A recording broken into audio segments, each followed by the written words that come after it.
படுகொலையில் சுய நினைவின்றி கிடந்த மனைவி, பக்கத்திலேயே மரத்தில் தூக்கில் தொங்கியபடி கிடந்த கணவன், சத்துணவு பொறுப்பாளராக இருந்த மனைவியை யார் கொலை செய்தது?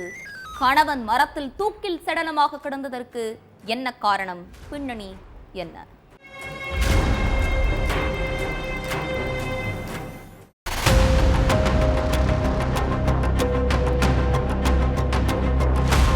பசுமலைத்தாங்கல் மலை அடிவாரத்துக்கு கீழே ஒரு நீரோடை இருக்கு. அந்த நீரோடையில பத்மாவதி அப்படிங்கிறவங்க சுயநினைவு இல்லாம மயங்கி கிடந்திருக்காங்க. அதே மாதிரி பக்கத்துல உள்ள மரத்துல அவங்களோட கணவர் நமச்சிவாயும் தூக்குல தொங்கிக்கிட்டு இருந்திருக்காரு. அதை பார்த்து ஷாக்கான சொந்த பந்தங்கள் அழுது சத்தம் போட்டிருக்காங்க. அந்த சத்தத்தை கேட்டு ஓடி வந்த அக்கம் பக்கத்துல உள்ள மக்கள் பத்மாவதியை மீட்டு செஞ்சி கவர்மெண்ட் ஹாஸ்பிட்டலுக்கு அனுப்பி வச்சிருக்காங்க. ஆனா அவங்க ஏற்கனவே உயிரிழந்துட்டதா மருத்துவர்கள் சொல்லி இருக்காங்க.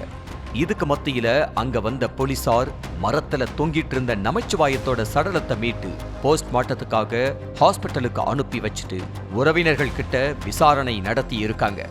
அப்பதான் கணவர் நமச்சிவாயும் மனைவியை நீரோடையில அமுக்கி கொலை செஞ்சுட்டு தானும் தற்கொலை பண்ணிக்கிட்ட விவரமே தெரிய வந்திருக்கு. விழுப்புரம் பசுமலைத்தாங்கல் கிராமத்தைச் சேர்ந்தவர்தான் 60 வயசான விவசாயி நமச்சிவாயம். இவரு அதே ஊர்ல இருந்த பத்மாவதிங்கிறவங்கள திருமணம் பண்ணி இருக்காரு. இந்த தம்பதிக்கு 2 மகன்கள் இருக்காங்க. அதுல மூத்த மகனுக்கு கல்யாணம் ஆயிருச்சு. இளைய மகனுக்கு கல்யாணம் பண்றதுக்காக பொண்ணு பார்த்துக்கிட்டு இருந்திருக்காங்க. சங்கராபுரத்துல உள்ள அரசு உருது பள்ளியில சத்துணவு பொறுப்பாளரா வேலை பார்த்துட்டு இருந்த பத்மாவதி பள்ளியில இருந்தாலும் ஓய்வெடுக்காம கணவருக்கு விவசாய வேலைகள்ல உதவி பண்றது, கால்நடைகளை பராமரிக்கிறதுன்னு இருந்திருக்காங்க. இந்த நிலையில தினம் நைட்டு மது குடிச்சாதான் தூங்கவே செய்வாராம் நமச்சிவாயம். அப்படி மது பழக்கத்துக்கு அடிமையான கணவரால வீட்ல தினம் சண்டை தான் நடந்திருக்கு. வயசான காலத்துல ஏன் இப்படி மது குடிக்கிறீங்க, சண்டை போடுறீங்க, 2வது மகனுக்கு கல்யாணம் பண்ணி வைக்கணும் அப்படிங்கிற பொறுப்பே இல்லாம இருந்தா எப்படின்னு மனைவி அறிவுரையும் சொல்லி பார்த்திருக்காங்க. சண்டையும் போட்டு பார்த்திருக்காங்க. ஆனாலும் நமச்சிவாயும் காதலியே வாங்கல. மது குடிக்கிறது, மனைவி கிட்ட மல்லுக்கு நிக்கிறதுன்னு தான் இருந்திருக்காரு.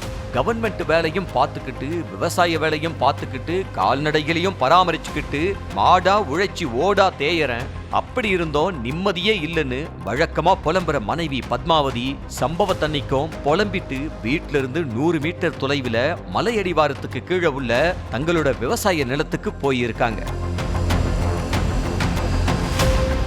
ஆடு மாடுகளை அங்க உள்ள தொழுவத்துல கட்டிட்டு இருக்கப்ப பின்னாலேயே வந்த நமச்சிவாயும் வழக்கம் போல சண்டை இழுத்திருக்காரு.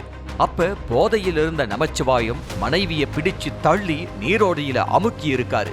அதுல அவங்க உயிரிழந்துட்டாங்க. அடுத்து பக்கத்துல உள்ள மரத்துல தானும் தூக்குல தொங்கி உயிரை மாய்ச்சுக்கிட்டாரு நமச்சிவாயம்.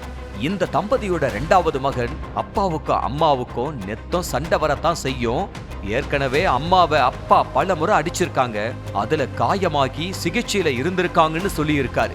மது போதையால 2 பேரோட உயிர் போனதுதான் மிச்சம்.